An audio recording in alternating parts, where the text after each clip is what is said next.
तो जनता सबसे ऊपर है, जनता चुनने का काम करेगी।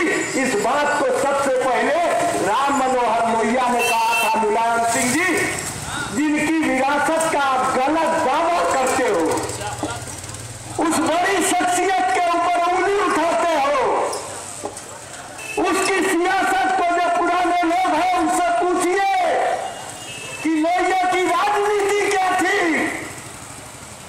डॉक्टर लोहिया जवाहरलाल जी के खिलाफ खुद चुनाव लड़ रहे थे फूलपुर से, इलाहाबाद जिले के फूलपुर से।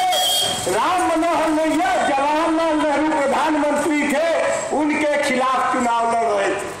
और उसी चुनाव में ग्वालियर की महारानी को कांग्रेस ने टिकट दिया था, तो लोहिया ने सोशलिस्ट पार्टी, यही बरगद छाप वाली सोशलिस्ट पार्टी से एक महतरानी को टिकट दिया और कहा कि आजाद भारत में वो महारानी और महतरानी का बराबर दर्जा है।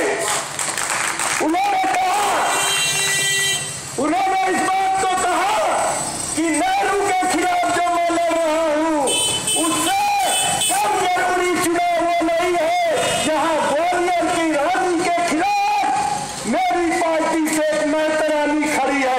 और मुलायम सिंह किसको टिकट देता है? देखिए जरा आप, तो देखिए कौन सा सियासत का इतिहास है, राजनीति का कौन सा इतिहास है, मैं पूछना चाहता हूं। आप बताइए कि जब मुलायम सिंह टिकट देते हैं तो राजनीतिक अनुभव को वो उसमें ध्यान में लेते हैं कि पैसे को लेते हैं? कौन नहीं जानता बनारस में? क्या शिवाला के लोग इसको नहीं जानते कि DLW में जब स्क्रैप के ठेके की बात उठी थी, उसी से रातों रात, और बहुत बड़ा मामला था, सारे लोग जानते होंगे, इसी DLW में, क्योंकि डीजल इंजन का कारखाना है हमारे देश का एक बहुत बड़ा कारखाना, तो उससे कचरा भी निकलता है, लोहे का कबाड़ जिसको कहते हैं। उस कबाड़ के मामले में रातों रात कोई शख्स करोड़पति अरबपति हो जाता है। अब ये समाजवाद का ये पसंद है, ये मुलायम सिंह की पसंद है। मैं आपके बीच इस चर्चा को छेड़ने आया हूं कि आखिरी बार जब मुलायम सिंह जी इस सूबे के आप मुख्यमंत्री थे, तो इस सूबे के विकास के लिए आपने एक विकास परिषद बनाई थी, याद है आपको? उस विकास परिषद में कौन लोग थे? कुमार मंगलम बिरला, आदि गोविंद गोदरे, सुब्रत राय सहारा, नाम सुन रहे हैं ना आप लोग? अनिल अंबानी, अमिताभ बच्चन, और राजनीति का सबसे गंदा दलाल जिससे अब झगड़ा हो गया, अमर सिंह उसका सदर था। आज भले उन लोग की न बन रही हो, लेकिन मुलायम सिंह की वही पसंद था, अमर सिंह, सियासत का सबसे बड़ा दलाल, और कहते हो कि हम समाजवादी हैं। ये उस उत्तर प्रदेश की तरक्की के लिए उनको कोई बुनकर नहीं मिला, उनको कोई किसान नहीं मिला, उनको कोई जरदार नहीं मिला। इस बात पर गौर कीजिए। और वो कहते हैं कि हम समाजवादी हैं, कहते हैं कि हम राम मनोहर लोहिया के अनुयायी हैं। उनका नक्शा सोचिए कि सूबे के विकास के लिए उन्होंने किन लोगों को चुना, उनकी पसंद को समझिए। साथियों, हम बहस चलाना चाहते हैं जिन मसलों पर आज आपने इन 15-20 दिनों में, चुनाव के दिनों में चर्चा नहीं सुनी होगी, वो बहस आपके बीच चलाना चाहते हैं।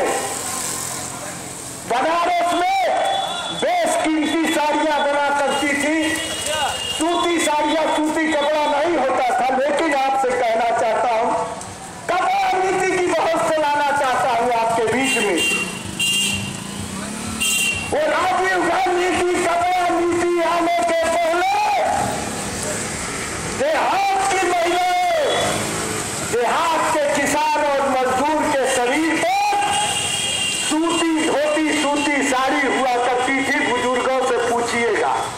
नायलॉन और पॉलिएस्टर की साड़ी और कपड़ा नहीं हुआ करता था।